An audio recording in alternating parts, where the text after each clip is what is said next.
ہمارے آقا و مولا حضور پرنور شافع یوم النشور صلی اللہ تعالیٰ علیہ وآلہ وبارک وسلم نے اپنے گستاخوں اور دشمنوں کو مروانے کے لیے صحابہ کو بھیجا، اور پھر جب نبی علیہ الصلوۃ والسلام کے خلاف کوئی کافر بات کرتا یا اسلام کے خلاف، تو نبی علیہ الصلوۃ والسلام حضرت حسان کے لیے مسجد نبوی شریف میں ممبر بچھواتے۔ جب حضرت حسان وہاں کھڑے ہوتے تو حضور فرماتے کہ بھائی حسان میرے دشمنوں کو جواب دو، اور پھر جب حضرت حسان حضور کے دشمنوں کو جواب دے کر حضور کی تعریف کر کے فارغ ہوتے تو نبی علیہ السلام فرماتے شفیتا واستشفیتا، کہ تو نے میرے دشمنوں کو جواب دے کر اور میری تعریف کر کے اپنے سینے کو بھی ٹھنڈا کیا اور مسلمانوں کے سینے کو بھی ٹھنڈا کیا تھا۔ اور نبی علیہ الصلوۃ والسلام کو جب ایک موقع پر صحابہ نے عرض کی کہ حضور انہوں نے تو یہ بات کی ہے اسلام کے خلاف اور ہمارے خلاف، تو نبی علیہ السلام نے یہ نہیں فرمایا کہ آپ نے بڑے معتدل طریقے سے جواب دینا ہے اور بڑے تحمل سے جواب دینا ہے، فرمایا قولوا لہم کما قالوا، فرمایا جیسے انہوں نے بات کی ہے اسی انداز میں ان کو جواب دینا ہے۔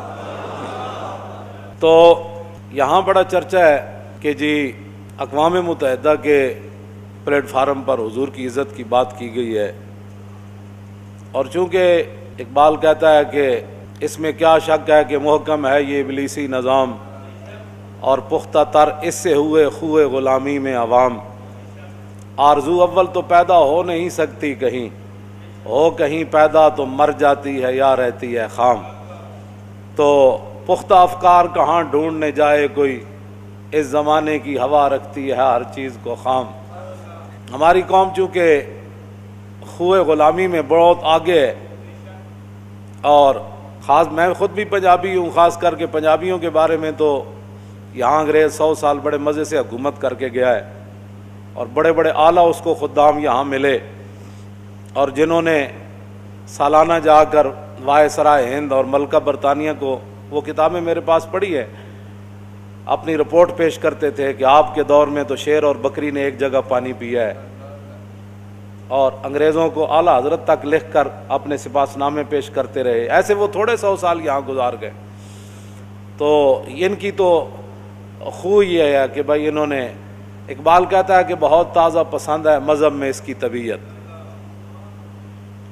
داتا صاحب کی خدمات آج تک کسی کو یاد نہیں آئی، بہت تازہ پسند ہے مذہب میں اس کی طبیعت، بھائی نیا کوئی جال لاوے صحیح، کوئی نئی گل کرے صحیح، وہ دیکھا جی کمال بات ہو گئی، وہ دیکھا جی وہ کمال بات ہو گئی، وہ جی اقوام متحدہ کے پلیٹ فارم پر حضور کی عزت کی بات ہو گئی، ممتاز قادری کا تختہ دار کسی کو نظر نہ آیا،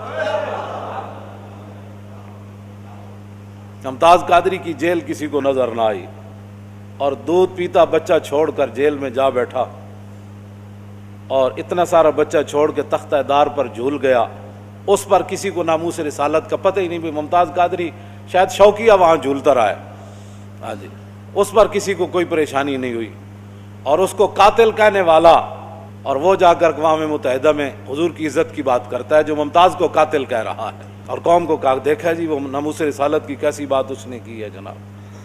پھر آسیہ ملونہ کو رہا کرنے والا،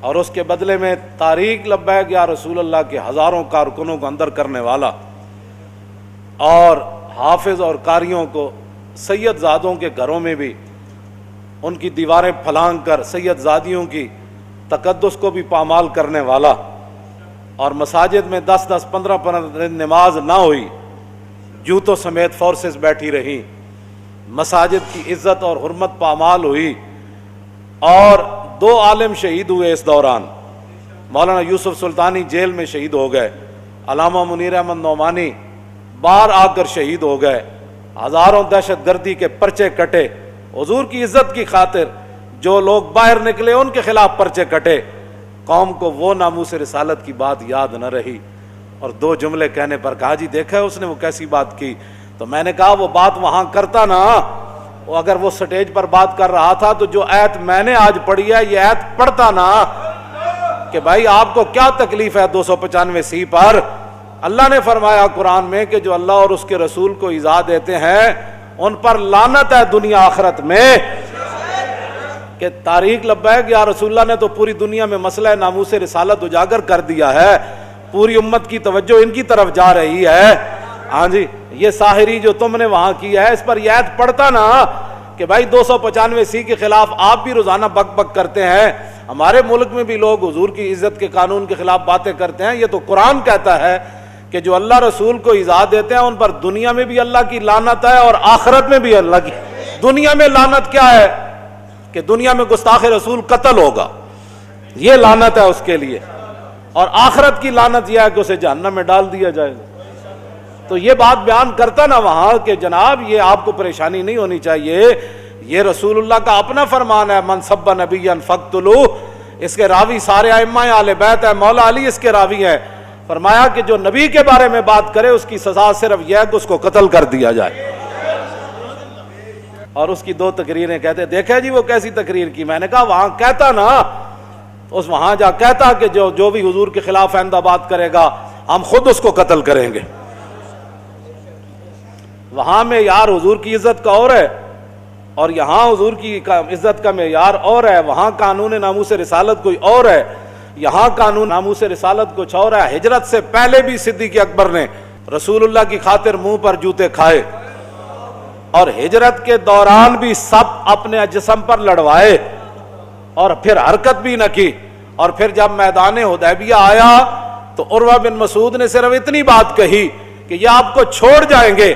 تو یہ نہیں کہ آج جنگ کا میدان ہے تو صدیق کا معیار بدل گیا. مکے میں معیار اور تھا، غار میں معیار اور تھا، مدینہ منورہ میں معیار اور تھا.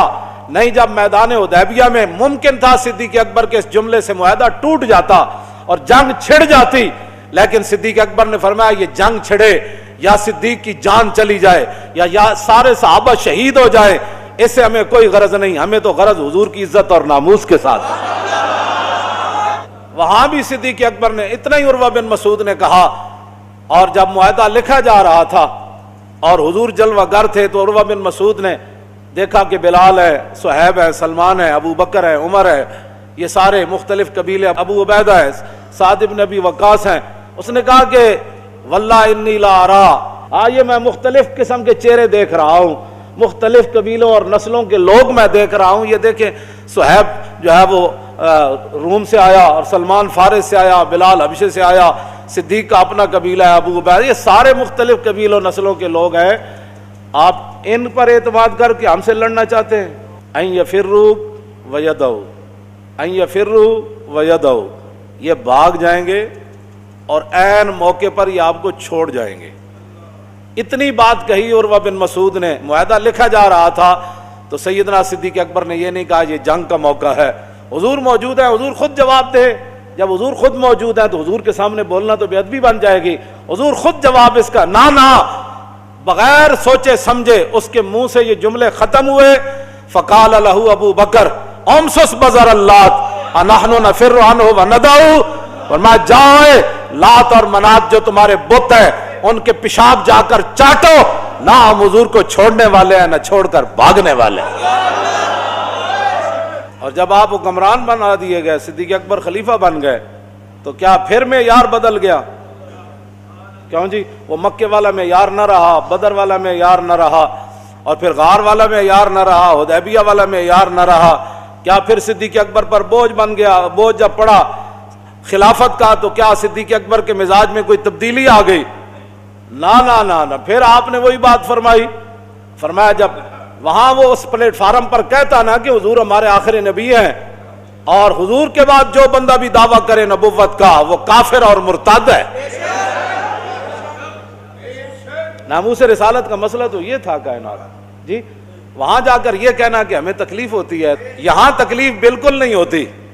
قرآن و حدیث نصاب سے نکل جائے، یہاں کوئی تکلیف نہیں ہے. کیوں جی؟ گانے والے، وہ ناچنے والے کلب کھلیں اور اس کا افتتاح کریں. کالجوں کے اندر مسلمان بچیوں اور بچوں کے، وہ تو میں نام نہیں لیتا، وہ جو ممبر کا اپنا تقدس ہے، جو کچھ اخبارات میں آتا رہتا ہے، ہاں وہ سارا کچھ یہاں ہوتا رہے اور ریاست مدینہ بھی یہاں ہی ہو. اور کشمیر کے اندر آگ لگی ہوئی ہے اور سری لنکن ٹیم یہاں کھیلنے کے لیے آ جائے. مجھے بتائیں نا وہ کون سی ریاست مدینہ تھی کیوں جی جس کے اندر حضور بدر کی طرف جا رہے ہوں اور پیچھے میچ ہو رہا ہو؟ وہ کون سا ریاست مدینہ تھی کہ جہاں حضور فتح مکہ کے لیے تشریف لے جا رہے ہیں اور پیچھے وہ کیسر و کسرا سے ٹیم منگائی جا رہی ہو کھیلنے کے لیے؟ وہ مجھے بتائیں نا وہ کون سی. حضور نے تو کبوتری کے پیچھے بھاگنے والے کو کیا فرمایا؟ ایک بندہ کبوتری کے پیچھے بھاگے جا رہا تھا, کبوتری اوپر اڑ رہی تھی. حضور نے فرمایا کہ یہ جو اوپر اڑ رہی ہے یہ شیطانہ ہے اور جو اس کے پیچھے بھاگ رہا ہے یہ شیطان ہے. کبوتری کے پیچھے بھاگنے والے کو سارے محدثین نے, ملا علی قاری سے سارے نے, سب نے یہ لکھا کہ کبوتری شیطانہ اس لیے بن گئی کہ اس بندے کے لیے اللہ کے ذکر سے غفلت کا سبب بن گئی, اور وہ شیطان اس لیے بن گیا کہ وہ کبوتری کے پیچھے پڑھ کر اللہ کے ذکر سے غافل ہو گیا. وہ سبب بنی اس لیے شیطانہ بنی, اور یہ اللہ کے ذکر سے غافل ہو گیا اس لیے شیطان بن گیا. تو اب بتاؤ نا, جب کشمیر کے اندر آگ کی ہولی کھیلی جا رہی ہو اور یہاں ہزاروں پولیس والے جو ہے وہ صرف سری لنکن ٹیم کی حفاظت کے لیے ان کو وہ ہوٹل میں پہنچائیں, پھر ہوٹل سے لے کر پھر جناب وہ کرکٹ گراؤنڈ میں پہنچائیں, پھر وہاں مسلمان بچیاں 5-5 10 ہزار کے ٹکٹ خرید کر پھر وہ تاڑیاں بجائیں, اور دنیا کو تم کیا پیغام دے رہے ہو؟ تم تو وہاں کشمیر کا مقدمہ لڑ کے آئے ہو. کون سا مقدمہ لڑ کے آئے ہو وہ ہمیں بتاؤ نا, وہ کون سا مقدمہ آپ نے لڑا ہے؟ آتے ہوئے سری لنکن ٹیم آ گئی, دنیا کو تم یہ پیغام دینا چاہتے ہو کہ کشمیر ہولی کھیل جائے, کشمیر اجڑ جائے, ہم پھر بھی امن والے ہیں, آپ نے بالکل پریشان نہیں ہونا, ہم پھر بھی کرکٹ کھیلنے والے. یہ کشمیر کا وہاں مقدمہ لڑ گئے. ہماری قوم کہتی ہے وہ کشمیر کا بڑا مقدمہ وہاں لڑا. کیا کشمیر کا مقدمہ لڑا؟ بلکہ اس کے وہاں مقدمہ لڑنے کے بعد تو کشمیر میں اور ظلم زیادہ شروع ہو گیا.